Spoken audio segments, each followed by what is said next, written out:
Hello everyone, welcome to my YouTube channel. তোমরা সবাই কেমন আছো? আশা করি ভালো আছো। আমিও তোমাদের আশীর্বাদে ভালোই আছি।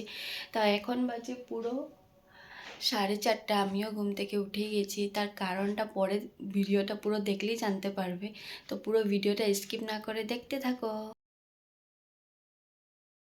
তো আমিও এদিকে হাত পা ধুয়ে বাসি কাপড় ছেড়ে এসে পড়লাম ঠাকুরের স্থিবিতি করতে। যেহেতু আমি অনুকূল ঠাকুরের দীক্ষিত, তাই স্থিবিতিটা করার পরে ঘরের বাসি কাজগুলো করব। তো স্থিবিতি করা হয়ে গেছে, এখন আমি ঘর ঝাড়ু দিয়ে দিচ্ছি। আর আমার চেয়ারে দেখো কাপড় কতগুলো। তো আমার এত কাপড় ভাঁজ করতে না অনেক দিক দিয়ে লাগে, মানে কাপড় ভাঁজ করতে আমার খুব অস্বস্তি লাগে।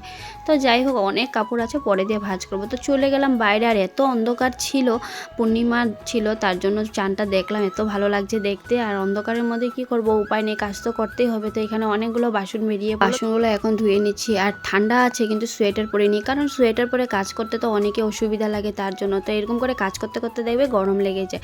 তো তাড়াতাড়ি করে বাসনগুলো ধুয়ে নিচ্ছি। আর অনেক কাজ আছে, সকাল সকাল না করলে পরে দিয়ে আমার এত দিকদারি হয়ে যায়, মানে কি বলবো আরও। তো এখানে রান্নার ঘরটাও ঝটপট করে মুছে নিচ্ছি। তো সকালে সব কিছু বাসি থাকে, তো এগুলো তো সাফা করতেই হবে। আর ওখানে দুই ভাই ঘুমিয়ে আছে, তো ভাবছি ওরা ওঠার আগে আগে আমার ঘরের সমস্ত কাজগুলো করতে লাগবে। তো এখানে সব কিছু মুছা হয়ে গেছে, আর অন্ধকার আছিলই। তারপর তো স্নান টান করে এসে পড়লাম পুজো দিতে। আর পুজো দেওয়া পুরো হয়েই গেছে। তো আমাদের আসনটা কীরকম লাগছে একটু কমেন্ট করে জানাবে। তারপর চলে গেলাম এখানে ঠাকুরের সকালের প্রার্থনাটা করতে। তো সব গুরু ভাই বোনরা এসেছিল প্রার্থনা করতে। প্রায় একটা বছর পর আসলাম প্রার্থনাটা করতে, কারণ ডাবুর জন্য তো সকালে এখন প্রার্থনাটা করাই হয় না, সন্ধ্যেবেলা চেষ্টা করি। তো এখন থেকে চেষ্টা করব যে সকালে প্রার্থনাটাও করতে। তারপর তো চলে আসলাম, ছেলের জন্য টিফিন বানাচ্ছি। এদিকে রুটি আর আলু ভাজিটা হয়েই গেছে, এখনও ও যাবে স্কুলে। তো সকালটা হলে কিন্তু আমার রাজধানী ট্রেনের মতন কাজ করতে লাগে, একদম ঝটপট ঝটপট সব কিছু। তারপর তো আমার ছেলেকে আলু ভাজি রুটি সিঙ্গেল করে দিলে খায় না, এরকম যদি রোল করে দিই তো ও টিফিনটা খেয়ে ভালো পায় সস দিয়ে। তো রোল করে ওকে অল্প কেটে দিলাম, 2 টুকরো করে দিলাম। আর কি, এটাও কখনো ঘুরে নিয়ে আসে ঘরে। তারপর তো চলে আসলো বাবা এসে এখন ডাব্বুকে আমি রাখলাম, আরও বাবুকে নিয়ে যাচ্ছে স্কুলে। তো ডাব্বু যাওয়ার জন্য কান্না করছে বাবার সাথে, কিন্তু ওকে পাঠায়নি। আর এখন দেখো বাবা যাচ্ছে, আর বাবাই একমাত্র আছে যে আমার দুঃখটা অনেকই বুঝে, কারণ আমি ডাব্বুকে নিয়ে ঠান্ডাতে পারবো না। তো বাবা অনেক দূর থেকে আসে এই সকাল সকাল বাবুকে দিয়ে আসতে স্কুলে।